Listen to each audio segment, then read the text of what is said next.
우리는 새 비전을 받았지요. 가나안 땅을 정복하는 것입니다. 발로 밟는 곳마다 하나님께서 다 주시겠다고 말씀을 하셨습니다. 그런데 이 가나안을 정복하는 것, 새 비전을 이루는 것은 쉽게 되는 것은 아니지요. 왜냐하면 가나안을 향해 가는 길도 쉽지 않기 때문입니다.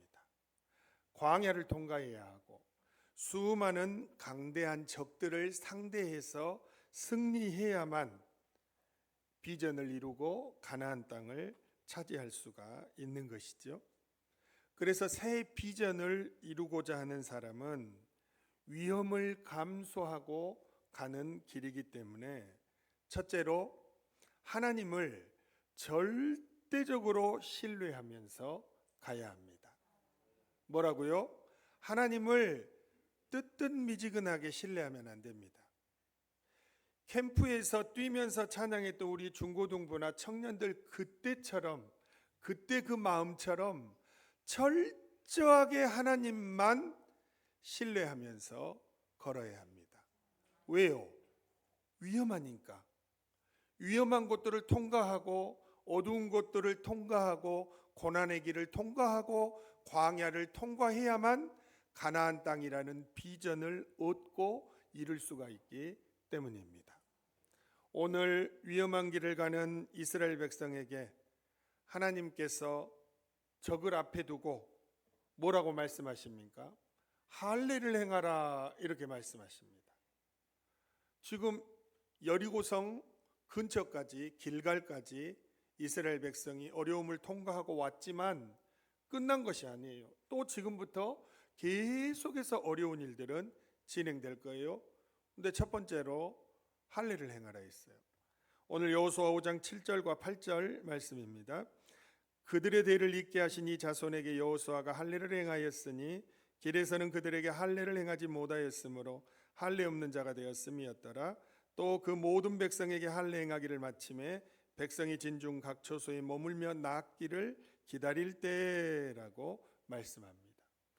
여러분, 할례는 난 지 8일 만에 원래 남자아이의 생식기 끝을 잘라서 행하는 의식이었어요. 그렇게 해야만 하나님의 백성이 되는 것입니다. 그래서 하나님의 백성은 할례를 행한 백성이었어요. 그런데 광야를 40년 떠돌다 보니까 할례를 하지 못했죠. 그래서 다 장성했지만 이제 길갈에서 할례를 행하라고 하나님이 말씀하셨는데 이건 너무 위험천만한 일입니다. 할례를 행하고 이 아픔이 가시기 전에 만약에 여리고성 군사들이 성문을 뛰쳐나와 이스라엘 백성을 공격하게 되면 다 몰살당할 가능성이 많습니다. 왜? 아파서 움직일 수가 없으니까. 예전에 창세기 때에 야곱의 두 아들인 시므온과 레이가 하몰과 그 성에 있는 남자들 할례를 행하고 다 아파할 때 그때 이 두 아들이 들어가서 칼로 그 백성들을 다 기습해서 모든 남자를 죽였다라고 창세기 34장에는 기록하고 있습니다. 얼마나 아프면 남자들이 많았지만 두 사람을 못 이기고 다 몰살당하기까지 그렇게 할례를 행하면 낫기까지 참으로 위험한 순간들인데 하나님께서는 그 견고한 여리고성과 여리고성 군사들을 앞에 두고 생식기 끝을 자르라 할례를 행하라 말씀을 하셨다는 것이죠. 하나님을 절대적으로 신뢰하지 않으면 절대적으로 할 수 없는 일입니다. 하나님 만약에 여리고 군사들이 성문을 열고 우리를 공격해 오면 우리는 어떻게 합니까? 하나님을 절대적으로 신뢰하고 하나님을 믿지 않으면 할례를 행할 수가 없는 것이죠.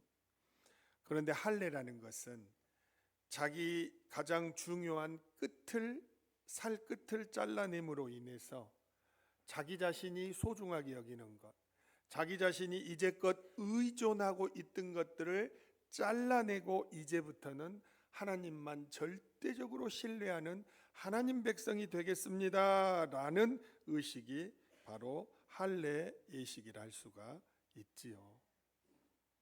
사랑하는 여러분, 하나님은 어떤 곳이든 위험하지만 따를 만큼의 그 몫을 감당하는 자들에게 비전인 가나안 땅을 주시는 것입니다.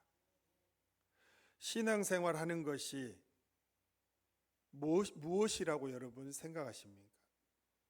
신앙생활은 여러분들도 잘 아시다시피 언제나 고난을 통과할 때 하나님께서 축복을 허락하시는 것입니다. 그래서 고난을 통과하면 하나님께서 주시는 축복을 바라보고 때로는 고난을 이겨내기도 합니다. 이 어두운 터널이 언제까지 계속될 것 같으냐? 이제 금방 하나님께서 우리의 인생을 역전시켜 주실 것이다. 그래서 하나님만을 더욱 신뢰하면서 위험한 길, 고난의 길, 고통의 길이지만 비전을 이루기 위해, 가나안 땅을 정복하기 위해 하나님을 따라가는 것입니다. 새해를 시작하는 사람에게는, 특히 성도에게는 남다른 하나님 신뢰하는 모습이 필요합니다. 폴 트림 목사님의 마음 다해 주일 예배라는 책이 있습니다. 이 책의 171페이지부터 174페이지에 보면 24번째 주일에 관계된 묵상의 글 제목이 더는 내 약함에 눌리지 않으리라는 제목의 글입니다. 제가 한번 읽어드리겠습니다. 제가 거부당할 때 주님이 가까이 계십니다. 두려움에 떨 때 주님이 평강을 주십니다. 비탄에 잠겨 있을 때 주님이 위로해 주십니다. 혼란스러워할 때 주님이 지혜를 주십니다. 실패할 때 주님이 저를 용서해 주십니다. 유혹을 마주할 때 주님이 보호해 주십니다. 절망에 빠져 있을 때 주님이 격려해 주십니다. 무거운 짐에 허덕일 때 주님이 도와주십니다. 제 약함을 두려워하지 말아야 한다는 것을 알게 되었습니다. 여러분, 우리가 용기를 잃지 않고 고난의 길이고 어려운 길이지만 이 길을 통과해서 가나안 땅에 이르고 비전을 이루는 것은 하나님이 계시기 때문입니다. 하나님을 신뢰하는 사람은 용기를 잃지 않습니다. 하나님을 신뢰하는 사람은 머뭇거리지도 않습니다. 하나님을 신뢰하는 사람은 실망하지도 않습니다. 왜 그렇습니까? 하나님이 우리가 연약하고 어렵고 두려워할 때마다 함께 계셔서 우리를 위로하시고 평강을 주시고 지혜를 주시고 용서해 주시고 보호해 주시며 격려해 주시고 도와주신다는 것을 알기 때문입니다. 여러분, 새 비전을 이루기에 어떻게 이 길을 가야 하겠습니까? 특별히 우리 청년들과 다음 세대 중고등부 학생들, 용기를 가지고 하나님만을 바라보면서 절대적으로 신뢰하면서 걸으시기 바랍니다. 특별히 우리 성도님들도 모두 두려워하지 말고 하나님을 절대적으로 신뢰하는 모습으로 이 새해를 걸어가시기 바랍니다. 두 번째로 새 비전을 이루는 사람은 항상 예배가 절대적으로 먼저여야 합니다. 뭐라고요? 예배가 절대적으로 먼저인 삶이 되어야 하는 것입니다. 오늘 여호수아 5장 10절의 말씀입니다. 또 이스라엘 자손들이 길갈에 진쳤고 그달 14일 저녁에는 여리고 평지에서 유월절을 지켰으며 라고 말씀을 합니다. 하나님은 적들을 앞에 두고 할례를 행하라고 하시더니 또 전쟁 상황 가운데 있는데 위험을 감수하고서라고도 뭐라는 거예요? 유월절이라는 절기를 지키며 하나님께 예배하라 라고 말씀을 하십니다. 여러분, 왜 하나님은 전쟁을 하는 가운데 적들을 앞에 두고도 먼저 예배하라고 말씀하시겠습니까? 먼저 예배할 줄 아는 자들에게, 가나안 땅 정복의 비전을 이루어 주시기 때문입니다. 하나님은 어떤 사람의 비전을 이루어 주시냐, 어떤 사람에게 가나안 땅을 정복하게 하시냐, 어떤 사람에게 밟는 땅마다 그의 땅이 되게 하시냐, 어떤 상황 가운데서도 먼저가 예배인 사람, 가장 우선적인 것이 예배인 사람, 예배드리는 것을 생명과 같이 여기는 사람, 그 사람에게 비전을 이루어 주시고, 그래서 하나님은 지금도 어떤 사람을 찾으시냐, 예배하는 자를 찾고 계십니다. 우리가 잘 아는 요한복음 4장 23절과 24절 말씀에는 아버지께 참되게 예배하는 자들은 영과 진리로 예배할 때가 오나니 곧 이때라. 아버지께서는 자기에게 이렇게 예배하는 자들을 찾으시느니라. 하나님은 영이시니 예배하는 자가 영과 진리로 예배할지니라 말씀하십니다. 하나님은 비전을 이루어 주시기 위해 예배하는 자를 찾으십니다. 우리가 묵상하는 큐티책, 지금 우리는 여호수아서를 묵상하고 있어요. 오늘 우리가 묵상하는 본문은 여호수아와 이스라엘 백성이 한 번의 실패를 딛고 아이성을 정복하는 이야기가 나옵니다. 그런데 오늘 말씀 가운데 큐티하면서 참 은혜가 되었던 것은 그 엄청난 승리를 맛보고, 여리고성에서는 하나님께서 고대 전쟁은 탈취물이 기쁨이에요. 그런데 여리고성 때에는 절대로 이 탈취물에 손 하나 대지 말아 있거든요. 그런데 아이성을 정복할 때에는 그 탈취물들을 전부 백성들이 나눠 가지라 했어요. 그러니까 얼마나 기쁘고 승리하고 정말 그 승리에 도취되어서 정신이 없을 때잖아요. 그런데 여호수아와 백성들은 바로 정신을 차립니다. 하나님이 주신 승리가 기쁘고 탈취물을 획득하여 나누는 기쁨이 즐겁지만 우리는 에발산에 제단을 세우고 그 위에 하나님께 제물을 드리고 예배를 드리면서 하나님이 우리에게 하시는 축복의 말씀도 저주의 말씀도 다 하나님의 말씀으로 받아들이면서 그 말씀대로 살고자 다짐하는 사건이 아이성 승리 전투 다음에 나옵니다. 여러분과 저도 마찬가지입니다. 우리는 올 한 해 살아가다 보면 물론 고난이 있고 어두운 길을 통과하기도 하지만 하나님은 사랑하는 여러분들에게 약속하신 대로 밟는 땅을 다 허락하여 주실 것입니다. 때로는 갑절로 주실 것입니다. 생각한 것보다 더 부어주실 것입니다. 그러나 우리가 정신 차려야 할 것은 그것에 만족하고 도취되어 있는 것이 아니라 항상 정신을 바짝 차리고 우리가 가장 먼저 해야 할 예배의 자리를 찾아야 하는 것입니다. 예배해야 하는 것입니다. 예배자의 자리에 나와서 엎드려야 하는 것입니다. 하나님, 내가 하나님을 영과 진리로 예배하오니 우리의 예배를 받아 주옵소서. 하나님이 우리에게 축복의 말씀을 하시든 저주의 말씀을 하시든 하나님이 하시는 말씀을 하나님의 말씀으로 듣겠나이다.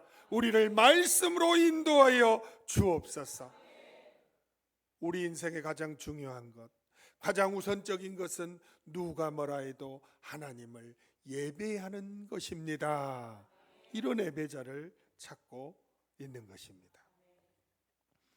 정광 목사님의 백악관을 기도실로 만든 대통령 링컨 발간 1주년 특별 소장본 책에 238페이지부터 239페이지까지는 정말로 제가 한 3번 여러분들에게 말씀을 드렸던 내용인데 5번을 이야기해도 잘 모르더라고요. 저도 5번을 거론하면 알겠더라고요. 이제 4번째니까 모르는 것처럼 들으세요. 프랭크 E. 에징턴이 쓴 뉴욕 에비뉴 장로교 역사를 보면 링컨은 어머니로부터 물려받은 성경을 통해 진실한 그리스도인으로 성장했으며 대통령으로 당선된 이후에도 뉴욕 에비뉴 장로교회에 매주일 출석했습니다. 그는 주일 예배뿐만 아니라 주중에 있는 기도회에도 자주 참석하여 기도드리곤 했습니다. 라고 그의 신앙을 소개하고 있다. 링컨은 걸리 담임 목사를 좋아해서 백악관으로 자주 초청해 예배 인도와 기도를 부탁하곤 했다. 섬터 요새가 남군에 의해 점령되었다는 소식을 접했을 때도 그는 곧바로 걸리 목사에게 연락을 취해 백악관으로 와줄 것을 부탁했다. 그는 어려운 일이 생길 때마다 걸리 목사와 함께 기도하며 어려운 시기를 극복했다. 한 번은 주일 예배를 마친 후에 걸리 목사가 성도들에게 특별 광고를 했다. 오늘부터 우리 교회는 당분간 집회를 중단합니다. 이유는 여러분도 잘 아시다시피 전쟁으로 사상자가 너무 많이 생겨 교회를 병원으로 개조할 수밖에 없기 때문입니다. 이 광고를 들은 링컨은 크게 놀라며 이렇게 말했다. 걸리 목사님, 지금 이 나라가 어려움에 처한 것은 사실입니다.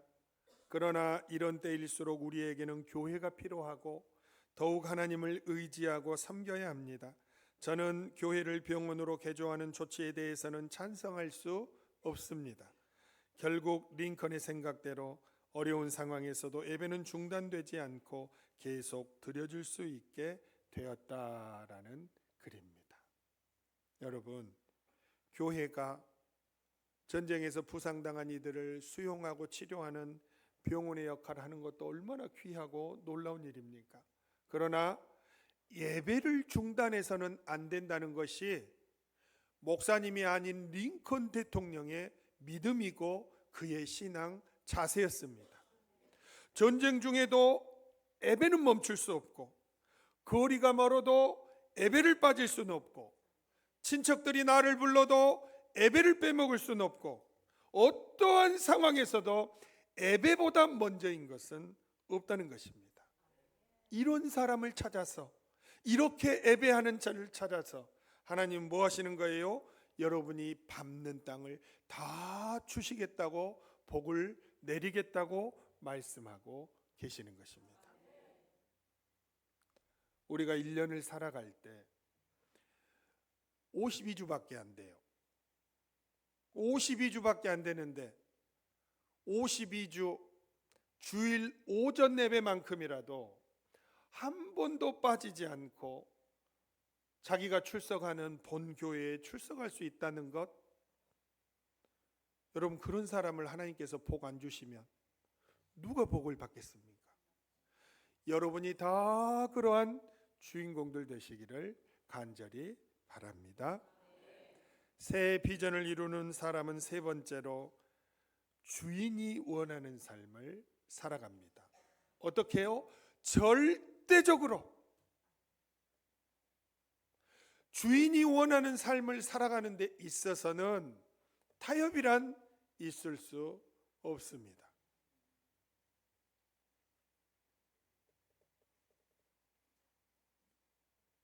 우리의 주인은 누구입니까? 우리 모두가 예수님을 우리의 구주요 우리 삶의 주인으로 모셔드렸습니다. 우리의 주인은 예수님이시고 우리 인생을 이끄시는 분도 예수님이시고 우리를 인도하시는 분도 예수님이십니다. 예수님이 당신을 보고 너는 주의 종이 되라, 목사가 되라 했는데 나는 목사 되기 싫습니다. 예수님이 당신에게 오른쪽으로 가라 말씀하셨는데 나는 싫습니다. 내가 하나님을 예배 안 하는 것도 아니고 나는 왼쪽으로 가겠습니다. 여러분, 주인이 원하고 계시는 삶을 살고 계십니까? 오늘 여호수아 5장 14절과 15절에 그가 이르되 아니라 나는 여호와의 군대 대장으로 지금 왔느니라 하는지라. 여호수아가 얼굴을 땅에 대고 엎드려 절하고 그에게 이르되 내 주여 종에게 무슨 말씀을 하려 하시나이까? 여호와의 군대 대장이 여호수아에게 이르되 내 발에서 신을 벗으라. 내가 선 곳은 거룩하니라 하니 여호수아가 그대로 행하니라 말씀하고 계십니다. 나는 주님의 종입니다. 나는 예수님의 종입니다. 주인은 예수님이시고 나는 종입니다. 여호수아의 군대 대장이 하나님을 대신해서 찾아온 것이지요. 그래서 하나님 앞에 나는 종일 뿐이라고 고백하고 신을 벗어라 말씀했더니 신발을 벗은 것입니다. 베드로는 예수님의 수제자라는 단어는 없지만 그 예수님의 수제자였죠. 예수님께서 유월절 전날 허리에 수건을 두르시고 대야에 물을 떠서 발을 씻긴다고 하실 때 베드로는 주인이 발을 씻긴다고 하는데 종된 자가 자기 발을 씻길 수 없다 했습니다. 예수님은 십자가를 지고 온 인류를 구원하시는 길로 가야 된다 했는데 예수님을 가로막고 예수님 정신 차리세요, 십자가의 길을 가지 못하도록 막았던 사람이 예수님의 수제자였던 베드로였습니다. 예수님을 3년 넘게 곁에서 따라다니며 예수님의 말씀을 듣고 예수님을 그렇게 사랑했던 제자도 예수님의 길, 주인이 원하는 삶을 헷갈려서 주님을 방해하고 발을 내놓으라 해도 내놓지 않고 그런 삶을 살았는데 여러분과 저는 얼마나 오판을 많이 하고 오해를 많이 하는 삶을 살 가능성이 많겠습니까? 그러한 사실들을 떠올려 볼 때 여호수아는 참 주인이 원하는 것이 무엇인지를 알았던 사람이었습니다. 신발을 벗어라. 네. 여리고성을 작전 없다. 하루에 새벽에 일어나서 날마다 한 바퀴씩 돌아라. 네. 주일에는 7번 돌아라. 네. 돌고 나서 나팔이 울리면 큰 소리로 함성을 질러라. 네. 그리고 정복해라. 네. 그 안에 자기의 의견은 전혀 존재하지 않습니다. 주인이 원하시면 원하시는 대로 순종하고 주인이 원하시면 원하시는 대로 따르는 것이 밟는 땅을 다 얻는 비전을 이루는 여호수아의 삶이었습니다. 특별히 새해를 시작하면서 나에게 주신 또는 내가 걸어가야 할 또는 하나님이 나를 인도하시고자 하는 길은 어디일까를 새해를 시작하면서 저번 주도 이번 주도 잘 고민해야 하는 것입니다. 이번에 캠프 때 제가 아내에게 좀 서운하네 제가 그랬어요. 그러니까 아내가 뭐가 서운하냐고, 우리 교회 애들은 다 당신 닮아서 생각이 깊고, 칭찬인지 아닌지 모르겠어요. 생각이 깊고 신중하기 때문에 그렇다. 이유인즉슨 마지막 날 윤성철 선교사님이 목사님이 자 여러분, 자기 자신의 인생을 하나님 앞에 전적으로 헌신하고 싶다, 주의 종이 되고 싶다, 헌신하고 싶은 사람은 다 앞으로 나오세요. 막 우르르르르 나갔는데 우리 교회 애들은 한 명도 안 나갔어요. 한 명도. 그리고 또 선교사님 말씀하십니다. 사랑하는 여러분, 자기 자신의 인생을 세계 열방을 위해서 선교사로 헌신하고 싶다, 다 나오세요. 막 나오는데 우리 애들은 한 사람도 안 나갔어요. 그래서 제가 아내에게 이야기한 것입니다. 그래서 또 아내가 저에게 이야기한 것입니다. 사랑하는 여러분, 우리가 사는 한 세상, 솔직히 우리가 사는 한 세상 별것 있습니까? 하나님이 나를 향한 뜻이 무엇인지를 알고 주님이 나를 인도하심을 신뢰하면서 이끄는 길로 가면서 하나님 나라의 의를 이루는 삶, 주님이 그래서 내가 밟는 땅을 다 주시는 삶, 그런 삶이면 여러분 되지 않겠습니까? 이번 캠프 때 우리가 많이 불렀던 찬양이 송경임 목사님의 청년의 기도입니다. 그런데 이것은 청년 시절에만 부를 찬양은 아닙니다. 왜요? 예수님을 청년 시절에 만날 수도 있고 30대 때 만날 수도 있고 40대 때 만날 수도 있고 50대 때도 만날 수 있는 것입니다. 이것은 가사를 보면 모두의 기도 제목이요 찬송의 제목이 되는 것입니다. 청년의 기도 가사는 이렇습니다. 내게 주신 모든 것 주께 감사드리며 많은 재물보다 더 복음을 선택하고 화려한 길 아니라 진리의 길을 걷는 거룩한 주 예수의 청년 되게 하소서. 불의로 얻는 복은 당당히 포기하고 하나님 보시기에 정결한 그릇 되어 이 땅에 날 보내신 하나님의 뜻대로 주 영광 위에 사는 청년 되게 하소서.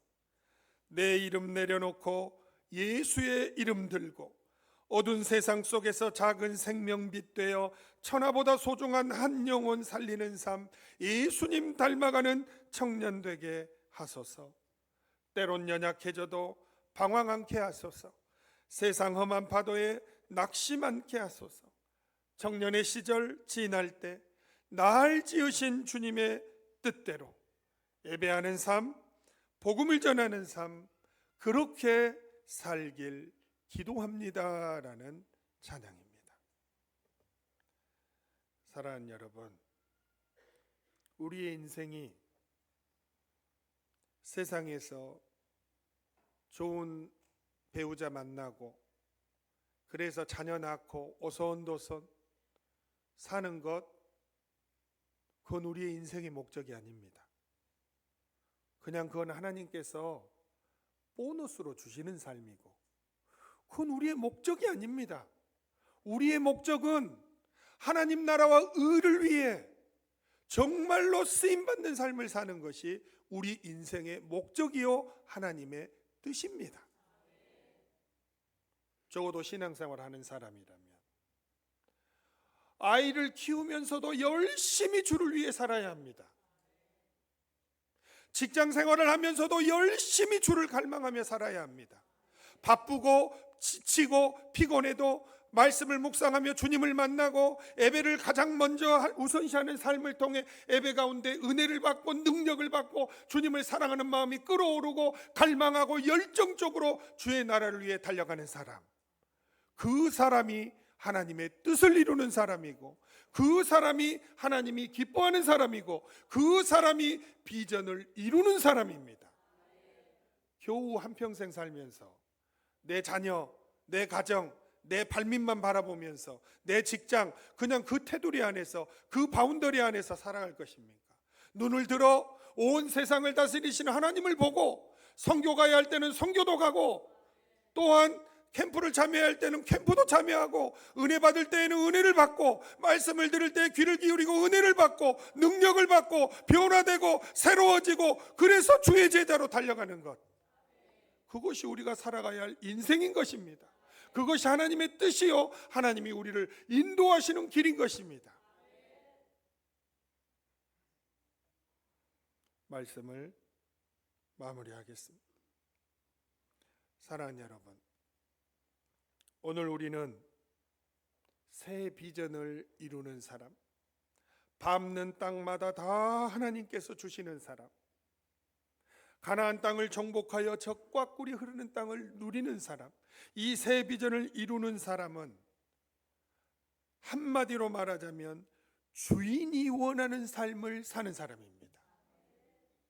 청년의 때가 되었든 장년의 때가 되었든 노년의 때가 되었든 어떤 상황이 있든지 주의 나라와 의를 위해 최선을 다해 달려가는 사람입니다.